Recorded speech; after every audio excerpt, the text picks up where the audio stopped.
Okay, here we go. All right, I'd like to call to order a conditional use hearing for craft and communication for installation of equipment cabinets on the ground and new equipment and mounts on an existing tower owned by American Tower that is located at 725 Smithbridge Road. Folio number is part of the record. We do have the proof of advertisement that we'd like to enter into the record. I will just put this up here. Mr. Donahue, I guess I'll hand it off to you. Thank you. And the applicant is present for this hearing. So for the record, it's an application for conditional use approval pursuant to the Concord Township zoning code for the connection and co-location of a proposed installation of wireless communication facilities tower, not a tower, facilities, a receiver, equipment, cabinets, and related equipment at the base of the tower to facilitate receiving and transmission of signals. Now, is the applicant represented by counsel?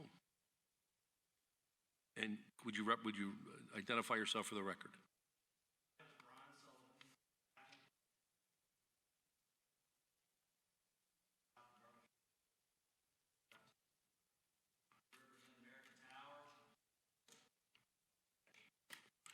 Thank you.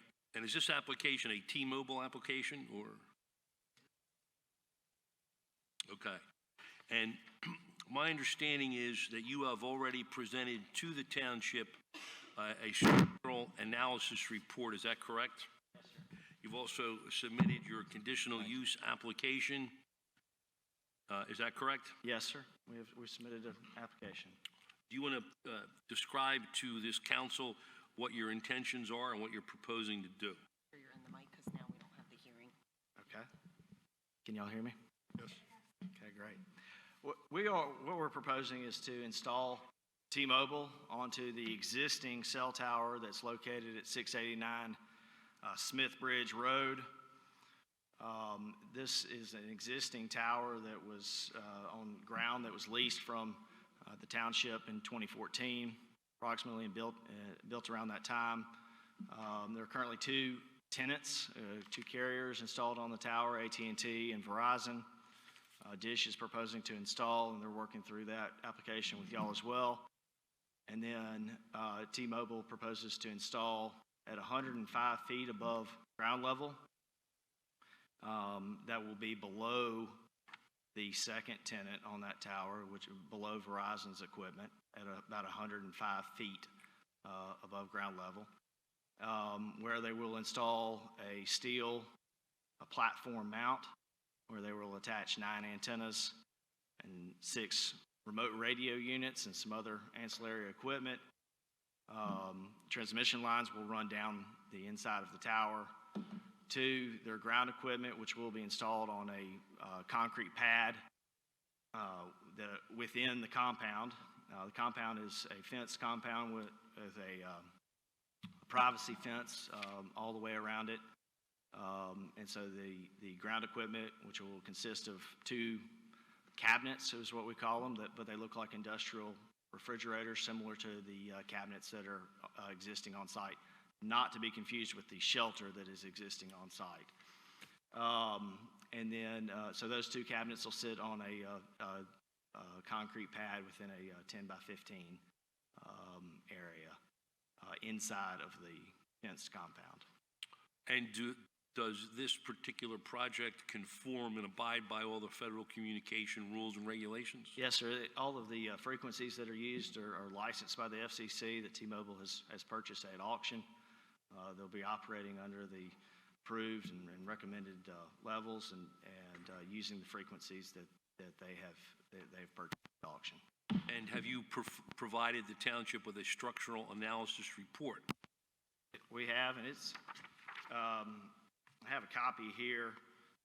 It passed at 87% of capacity, meaning that the tower is, with this proposed equipment and with Dish's proposed equipment, Dish Wireless's proposed equipment, the tower will be at 87% of capacity, well below what it needs to withstand. I note the ordinance includes a requirement that the analysis shall be shall be run at 100 miles per hour. Our analysis was run at 114 miles per hour, so above the standards of your ordinance.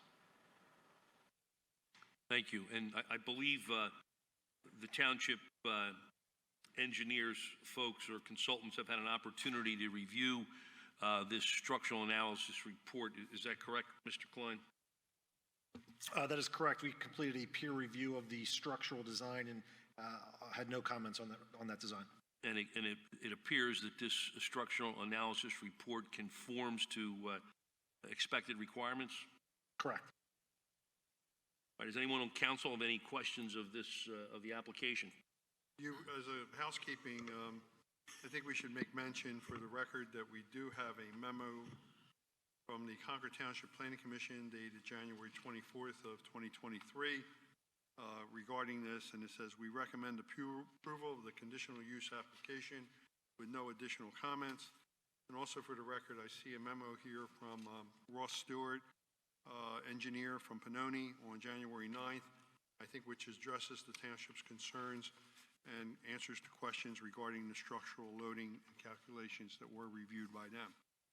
Should we enter that into the record? Yes, you should, Okay. please. I'm sorry, John, you had something? Yes, Mr. Sullivan, is it? Yeah. Yes, sir, it is. Just a few questions. The historic resource map number 125, and when I look at the attachments to what we have, it looks like it's at 731 Smithbridge Road, the John Myers house. Is that the house that's on the corner of Smithbridge and Temple Road? I do not. I'm not familiar with that particular piece of property. I do know that when AT&T initially built this tower and came before y'all, we submitted what's called a NEPA that included a review of all the historical properties in the area, and they found none that had an adverse effect, or that the tower would create an adverse effect on those historical properties. But John, you are correct. That is the address and that is the name of the property, historical property. Is that it, the house that's on the corner? Yes, sir. Okay.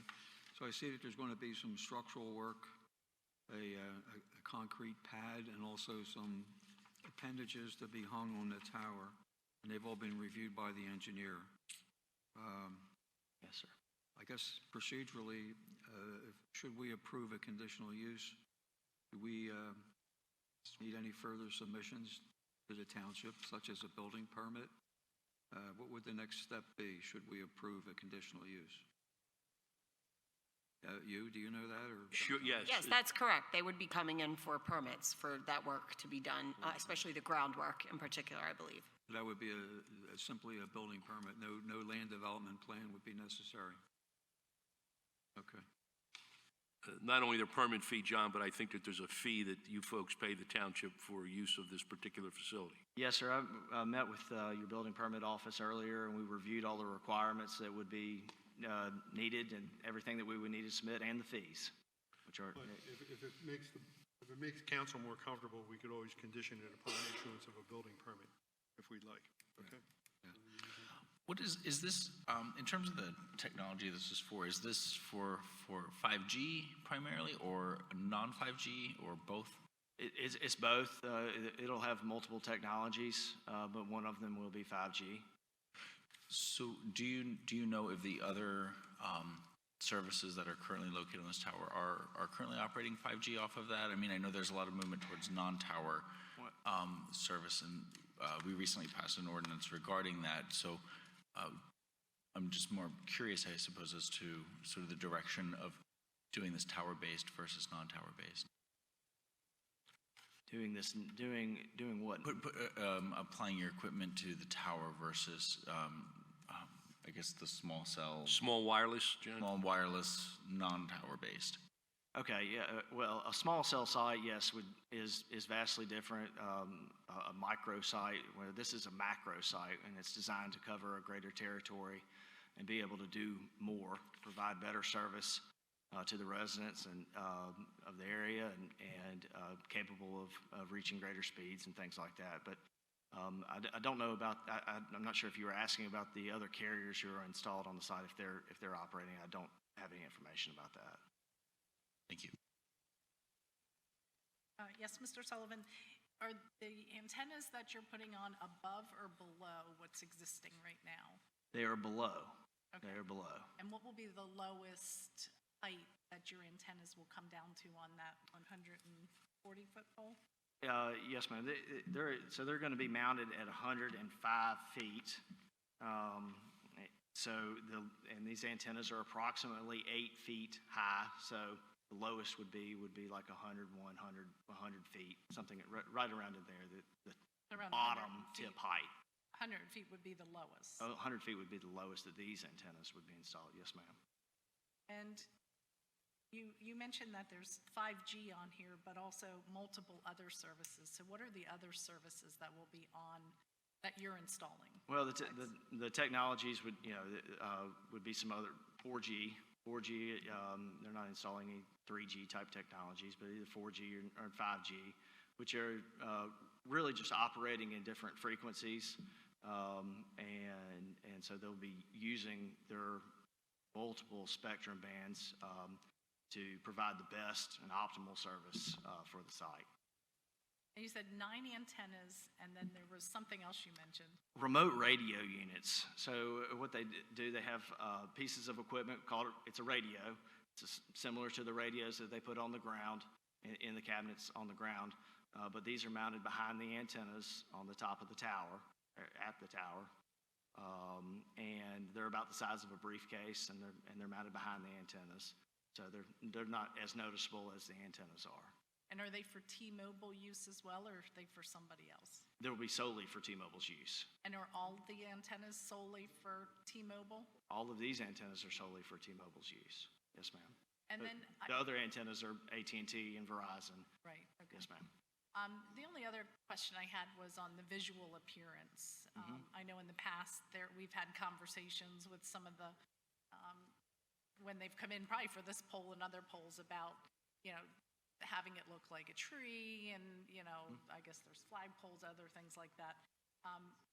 Are there current things that are different than, visual things that you're doing to make cell towers look better? For this particular site, no, there won't be any aesthetics changes, alterations made for the aesthetics on this particular site for this project. We will be mounting antennas that will look vastly similar to the antennas that are there now, except they will be lower. And if you were to do a monopine type tower to make it look like a pine tree, then that would require an entirely different tower. We would have to put up a different tower to make it do that, to make it look like a pine tree. If I answer your recall, question? when that tower came in, we did see a perspective with it as a pine tree, and it was the dumbest looking pine tree we ever saw. Yeah, It was just so damn tall. yeah. So we did look at that many, many, many years ago. I also want to, as a little background on this, how we ended up with the cell tower was the community across the street was trying to put it in their open space. And what happened was the HOA didn't tell the neighbors on that particular cul-de-sac that they were going to put it there. So at the time, American Tower started looking around. They came over to us. We tried to get them to go on the lattice tower that Pico has. But Pico had an exclusive with whoever American Tower was using. They wouldn't let American Tower on it because of the exclusivity. So that's how we ended up with the tower there, and sort of solved the problem with the HOA and got an income stream to the township in addition. Perfect. So, Yeah. any other questions? Nita, go ahead. Seeing there's no other question? Oh, no, Vanita. go ahead. Sure, go ahead. Two questions. One is, this is, the pad itself is going to be fenced, right? The compound existing is fenced. The Okay. pad within it will not be fenced because it's going within a fence. Okay. And I'm looking at the map, it looks like there is a pipeline that goes right around the pad. So when you are servicing or repairing any of these units, is that going to affect So the in pipeline, terms of safety? yeah, it does look like it goes around the perimeter of the site. we're actually going to be on the other side and away from that pipeline. We'll also, when they dig that foundation, it's going to be hand dug and it won't go as deep as pipelines typically are installed. So I don't foresee that they're really going to get into damaging that pipeline. And how many, do we know how many units of the base units are we going to have there on the pad? Yes, ma'am. There'll be 2 cabinets, cabinets. industrial-sized refrigerators, sitting on the concrete pad. Okay, thank you. Yes, ma'am. Any other questions? Go, ahead, Larry. Mine will just be more for building permit, I would believe, but I would just ask that the cabinets don't exceed the height of the current fence. I'm sorry, I didn't understand. The cabinets what? The cabinets don't exceed the current height of the fence that we have up. I think a couple of the current ones are close, but, you can, if we need 3 cabinets, do 3 cabinets shorter rather than exceed that fence, because believe it or not, it does look pretty well currently, but that has nothing to do with tonight, really, so. Yes, sir. I don't believe those cabinets, I'll make a note of that, but I don't believe those cabinets they're not going to be able to, that's a pretty high fence around there. I guess, Larry, as per John's comment, we can make that a condition of approval, okay? With regard to the frequencies, do you have, so we currently have, is it 2 providers that are providing? There's 2 on there now. 2, so we currently have 2 providers providing service. You would be then the 3rd provider providing comparable service. So we're increasing, I suppose, the magnitude of service there by 50%. Is that increasing the frequencies, the emissions? I'm not really sure how to articulate this, but just like when you live near high tension power lines, there's an unseen impact of those, what's traveling through those lines and from them. Is there, do you have studies with regard to the immediate impact of your proposed tower and how,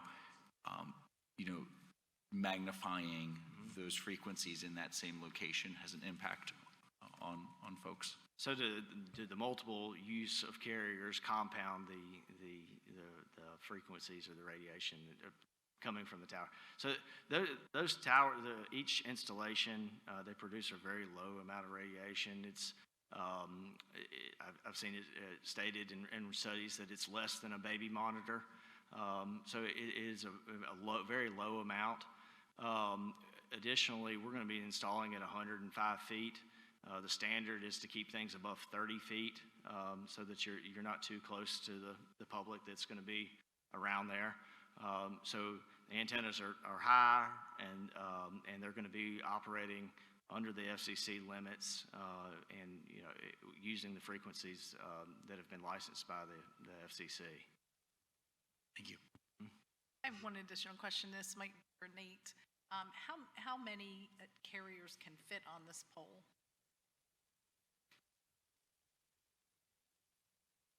I honestly do not know that, Colin. I believe we have a limit on the number based on the code.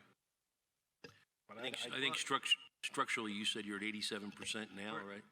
Yes, sir. So I don't know if you were asking me to answer that, but I can Yeah, be if you happy know the to. answer, that's great. So it's currently, this analysis is done to include 4 carriers. And that only puts it at 87% of capacity. So, you can engineer anything. And they could strengthen the tower if they decided, if that was necessary to put a 5th or a 6th carrier on that. There isn't a likelihood of 6 or 7 carriers needing to install, but potentially that could be done, and they could strengthen the tower to allow for additional carriers so that you don't have a proliferation of towers in your community. Do you know what the rating was before your study? I do not know what it was. No, ma'am, I don't. Well, I would think if we had another application, we would ask for another study. I'm also wondering if I'm not mistaken, that tower could be elevated. I think we had them design it that if they had to put another stage on it, they could. Where they could extend the Yeah, height of the yeah. tower? I have one on a site I own, and the township wanted them to be able to go taller, so they wouldn't have another tower in the future, and I think we might have done that back then. But I guess we would have to review each one on a case-by-case basis. If another one comes in, And certainly that we'll be could be, asking them the same questions you did about the structural integrity and so on and so forth. Given that you're intending to install these facilities on this tower, I had referenced earlier our non-tower small cell ordinance that we recently passed, which I believe is for 5G technology. Do you have any intent of installing that type of those type of non-tower facilities in the area, or is this your intention for this area and that's sufficient? I don't know. Honestly, I don't know if T-Mobile has any plans for doing that or to supplement these. Those really do depend on macro sites, so you kind of need a macro site, and you can supplement with some small cell. But I'm sorry, I can't answer that. I don't know. Thank you. One last question, because I've had this happen too. Sometimes the operator will decide for whatever reason, if they're bought up by another company, they don't need the array of antennas at this location. Has it been your experience that they will take those down, or did they just leave them up there? Some of both. Typically, though, the tower owner is going to ask them to remove those antennas, or the tower owner will. So if there were a condition that if T-Mobile I think we make them gets bought by a bigger fish, and the bigger fish has another tower that will do the same job that this one does, I'm assuming they would discontinue one of the arrays. So perhaps we want to consider a condition that if the array is no longer being used, that it would have to be removed within 90 days or 180 days or something like that. That probably would be fine, and that kind of goes along with the part of your ordinance that requires that any tower that's abandoned, Yeah. that it be I just think, dismantled and well, removed. then it would be belts and suspenders, and a lot of times people in the future will read the conditional use approval rather than the ordinance, so if they see it's in there, it'll be a little kick in the butt they might need to send that letter. Right. Okay. Yeah, and just if you wanted to make it go along with it, this is for if a tower is abandoned for 6 months. Yeah, That it I'm needs to be talking if you're not using, my example. Yeah. Years ago, I think Nextel had an antenna, and then they got bought up. And a lot of Nextel sites were abandoned. They just left the antenna up there. Yes, sir. Should come down for safety, not being used. Sure. Okay. Any other questions? You have some closing comments that you always, Thanks. Absolutely. Amanda, in addition to being advertised, tonight's hearing was posted on the township website, correct? Yes, that's correct. Let the record reflect that there is no one here, so I think it's safe to assume that there's no one here to oppose this particular application or suggest that this application poses a threat to the township health, safety, and welfare. So being with that, you can entertain closing the hearing? yeah, I would like to ask for a motion to close the hearing. However, before that, we would be making our decision at our March public meeting. I think per our charter, we are not allowed to do, this would not meet the cutoff to have it next week's meeting on the agenda, correct? Okay, I believe that the conditional use should be carried to March. okay. So do we, I move that we close the hearing. Second. all in favor, please signify by saying aye. Aye. Thank you for coming out. All good. So there'll be another hearing for No, for the a vote? decision. Just- We'll render a decision at our, And- render our Yeah. decision